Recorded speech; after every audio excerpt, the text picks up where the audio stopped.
कहते हैं जब ईश्वर किसी को धरती पर भेजते हैं तो उसका जीवन साधारण नहीं होता, और प्रेमानंद महाराज का जीवन इसका सबसे बड़ा उदाहरण है। उत्तर प्रदेश के कानपुर जिले के एक छोटे से गांव अखरी में 30 मार्च 1969 को एक बालक का जन्म हुआ जिसका नाम रखा गया अनिरुद्ध कुमार पांडे। कौन जानता था यही बच्चा एक दिन करोड़ों दिलों का संत बन जाएगा। प्रेमानंद गोविंद शरण महाराज बचपन से ही अनिरुद्ध अलग थे। जब बाकी बच्चे खिलौनों में खोए रहते, ये छोटे अनिरुद्ध भागवत, गीता और रामायण में डूबे रहते। उनकी आंखों में कुछ और ही चमक थी, भक्ति की, वैराग्य की, सत्य की तलाश की। घर में धार्मिक माहौल था, पर माँ पिता को कहाँ पता था कि ये बच्चा एक दिन घर और संसार दोनों छोड़ देगा, हमेशा के लिए। सिर्फ 13 साल की उम्र में एक सुबह जब सब सो रहे थे, अनिरुद्ध शांति से घर से निकल पड़े। कोई सामान नहीं, कोई दिशा नहीं, बस एक ही उद्देश्य, भगवान की खोज। उस दिन से शुरू हुआ उनका वैरागी जीवन। न जूते, न चप्पल, न पैसा, सिर्फ तपस्या, भिक्षा और प्रभु नाम। कहा जाता है अगर भोजन न मिले तो वे केवल गंगाजल पीकर दिन बिताते। वाराणसी की गलियों में गंगा तट पर वो ब्रह्मचारी के रूप में साधना करने लगे। लोगों ने नाम दिया आर्यन ब्रह्मचारी। कई वर्षों की तपस्या के बाद उन्होंने वृंदावन की राह पकड़ी, वही भूमि जहां राधा कृष्ण का प्रेम बसता है। वृंदावन में उन्होंने अपने गुरु हित गोविंद शरण जी महाराज से दीक्षा ली। गुरु ने उन्हें नाम दिया प्रेमानंद गोविंद शरण। यहीं से शुरू हुई उनकी वास्तविक पहचान, वृंदावन के उस संत की जिसने करोड़ों लोगों के दिलों में प्रेम भक्ति का दीप जलाया।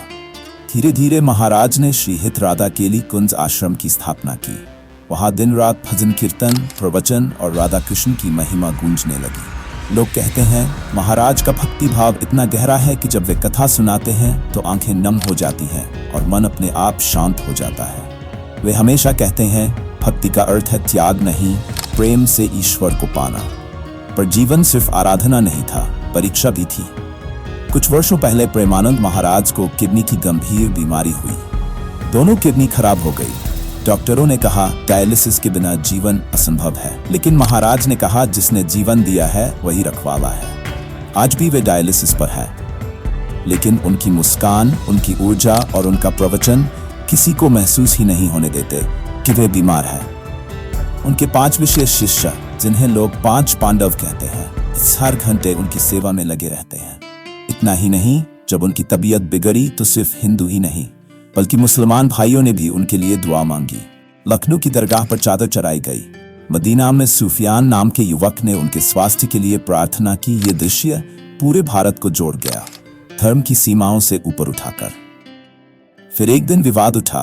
कुछ लोगों ने उनके खिलाफ अपमानजनक बयान दिए, कुछ ने उन्हें चुनौती दी, पर महाराज चुप रहे। उन्होंने कहा भक्ति का मार्ग आलोचना से नहीं, प्रेम से बनता है। उनकी ये पंक्तियां आज भी लाखों लोगों के दिलों में बस गई है। आज प्रेमानंद महाराज वृंदावन में निवास करते हैं और दिन रात भक्ति भाव, संयम और सनातन धर्म का संदेश देते हैं। उनकी वाणी में वो शक्ति है जो टूटे दिल को जोड़ दे, बिखरे मन को शांत कर दे। उनका जीवन हमें सिखाता है जिसे संसार त्याग समझता है वही असली प्रेम की प्राप्ति का मार्ग है। कभी एक 3 साल का बच्चा घर छोड़ गया था। आज वही बच्चा करोड़ों आत्माओं के दिल में भगवान का घर बना चुका है। यह है प्रेमानंद महाराज की अद्भुत यात्रा, एक ऐसा जीवन जो स्वयं भक्ति का प्रमाण है।